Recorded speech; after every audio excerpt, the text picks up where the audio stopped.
పిల్లలందరకు హృదయపూర్వకమైన ఆశీస్సులు. సమాజ హితాన్ని కోరేది సాహిత్యం. అందులో బాలల సాహిత్యం అయితే బాలల హితం కోసం సృష్టించిన సాహిత్యం.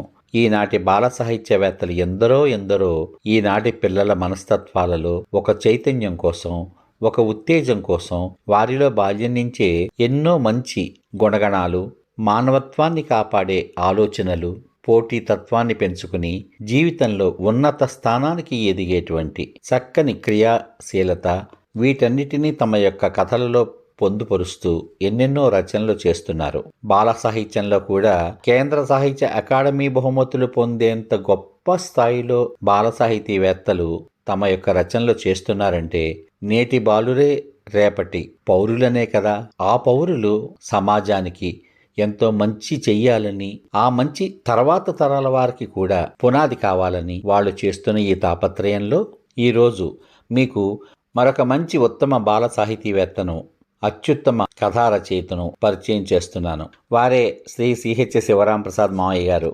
ముఖ్యంగా మనం తెలుసుకోవాల్సింది ఏంటంటే, మనసు పెట్టి చదివితే అందులో పాత్రధారులో మనమే అయిపోతాం అన్నంత బాగుంటాయి. ఆ కథలోని వ్యక్తులు సాధించేటువంటి ఫలితాలు మనమే సాధిస్తే ఎలా ఉంటుంది అనేటువంటి అద్భుతమైన ఊహ పిల్లలలో ఎంతో ఉత్తేజాన్ని, స్ఫూర్తిని కలగచేస్తుంది అనడంలో ఎటువంటి అతిశయోక్తి లేదు. విద్యార్థి దశలోనే 9వ తరగతిలో తన తొలి కథను 1956 సంవత్సరంలోనే రాసిన శ్రీ సిహెచ్ శివరాంప్రసాద్ మావయ్య గారు 1000 కథలకు పైగా రచించి సహస్ర కథానిధి అనేటువంటి బిరుదును పొందారంటే ఆ బిరుదు వెనకాల వారి యొక్క నిర్విరామ కృషి, సమాజానికి, పిల్లలకు మన వంతు కృషి చేయాలి అనేటువంటి ఎంతో ఉన్నతమైన ఆశయం ఉందని మనం గ్రహించాలి. అటువంటి ఉత్తమ కథా రచయిత యొక్క రైతే రాజు కథలను మీకు వరుసగా అందించడం జరుగుతుంది. విందాము మరి. ఈ రోజు మీకు అందించబోయే కథ పేరు రైతే రాజు. రచన సహస్ర కథానిధి శ్రీ సిహెచ్ శివరాంప్రసాద్ మావయ్య గారు. రైతే రాజు కథ మీకోసం. పూర్వము భూమి అంతా రాజుల అధీనంలో ఉండేది. రాజుని పృథ్వీపతి అనేవారు. భూమి మీద హక్కంతా కూడా ఆ రాజుదే. రాజు గ్రామాలలో ఉండే పాలెగాండ్ల ద్వారా రైతులకు భూమి కౌలుకి ఇచ్చేవారు. పాలెగాండ్లు రైతుల దగ్గర శిస్తు వసూలు చేసి రాజు కోశాగారానికి ధనాన్ని పంపుతూ ఉండేవారు. రాజు ప్రజల ధన మాన ప్రాణాలకు భంగం కలగకుండా రక్షణ కల్పిస్తూ పరిపాలన సాగించేవారు. అటువంటి రోజుల్లో సూరయ్య ధర్మవరం గ్రామంలో చిన్న కమతం కౌలుకి సాగు చేస్తూ కుటుంబాన్ని పోషిస్తూ ఉండేవాడు. ఇలా ఉండగా సూరయ్యకి ఉన్న 2 ఎద్దుల్లో ఒకటి అకాల మృత్యువాత పడింది. అంటే అనుకోకుండా చనిపోయిందనమాట. పొలం దున్ని వ్యవసాయం చెయ్యాలంటే కాడికి 2 ఎద్దులు కట్టాలి. సూరయ్య అభిమానధనుడు, అంటే ఎంతో ఆత్మాభిమానం కలవాడు. ఇతరులకు తోచిన సాయం చేయడమే గాని ఎవరినీ సహాయం అడిగే బుద్ధి ఆయనకి లేదు. కర్తవ్యం తోచక దిగులు పడుతున్న సూరయ్యకు భార్య అంజమ్మ సలహా ఇచ్చింది. ఒక ఎద్దు చనిపోయినంత మాత్రాన అంతగా దిగులు పడాలా ఏమిటి? ఈసారి విజయనగరంలో జరిగే పశువుల సంతకు వెళ్ళి మరొక ఎద్దును కొనుక్కుంటే సరిపోతుంది కదండి. చెప్పడం సులభమే, ఎద్దును కొనడానికి ధనమేది అన్నాడు సూరయ్య. మన దగ్గర లేకపోతే షావుకారు దగ్గర, పాలెగాడి దగ్గర అప్పు తీసుకోవాలి. అప్పు తీసుకున్న ధనానికి వడ్డీ కట్టాలి. ముందు వడ్డీ కట్టడమే సరిపోతుంది. అసలు అట్లాగే ఉంటుంది. పోనీ ఎవరైనా స్నేహితులను అడగచ్చుగా. బంధువుల దగ్గర, స్నేహితుల దగ్గర చెయ్యి చాచకూడదు. వాళ్ళు చిన్నచూపు చూస్తారు. అదీగాక అప్పు లేనివాడు అందరికంటే ధనవంతుడు అనే మాట నువ్వు వినలేదా అన్నాడు సూరయ్య. భర్త తన మాట వినడు అని నిశ్చయించుకున్న అంజమ్మ సలహాలు ఇవ్వడం మానుకుంది. తనకు తోచినట్టే చేసుకొని అని మిన్నకుంది. సూరయ్య ధర్మవరం నుంచి రాజును కలవడానికి విజయనగరం వెళ్ళాడు, తనకున్న ఎద్దును తోలుకుని. అక్కడ పశువుల వ్యాపారులు చూసి ఎద్దును తమకు అమ్మమని అడిగారు. సూరయ్య ససేమిరా అన్నాడు. ఆ ఎద్దును అది పుట్టినప్పటి నుంచి సాగుతున్నానని, దానిని అమ్మడం అంటే నన్ను నేను అమ్ముకోవడం లాంటిదే అని చెప్పాడు. ఎద్దును అమ్మకుండా ఏం చేస్తావు అని వ్యాపారులు ప్రశ్నించారు. రాజుగారికి దానం ఇస్తాను అన్నాడు సూరయ్య. సూరయ్య మాటలకు అంత ఆశ్చర్యపోయారు. రాజు అందరికీ దానాలు ఇస్తాడు, అటువంటి రాజుకు ఒక రైతు ఎద్దును దానం ఇవ్వడమా, ఎంతగా ఉందే అనుకున్నారు. సూరయ్య కృష్ణ దేవాలయానికి అనుబంధంగా ఉన్న ఒక సత్రంలో బస చేశాడు. ఆవరణలో ఒక చెట్టుకు ఎద్దును కట్టేశాడు. సూరయ్య అనే రైతు రాజుకు దానం ఇవ్వడానికి ధర్మపురి గ్రామం నుంచి వచ్చాడని విజయనగరం అంతా తాటాకు మంటలా పాకిపోయింది. ఆ నోట ఈ నోట ఆ విషయం రాజుగారికి చేరింది. ఏమిటి, రైతు ఎద్దును దానం ఇస్తాడా? నాకు ఎంత పొగరు! అతని తక్షణం నా ఎదురు ప్రవేశపెట్టండి అని రక్షణాధికారిని ఆదేశించాడు. రక్షక భటులు సత్రంలో బస చేసిన సూరయ్యను బంధించి రాజు ఎదుట నిలబెట్టారు. నువ్వేనా సూరయ్య అంటే? నాకు ఎద్దును దానం ఇస్తానని ప్రగల్భాలు పలుకుతున్నావని తెలిసింది.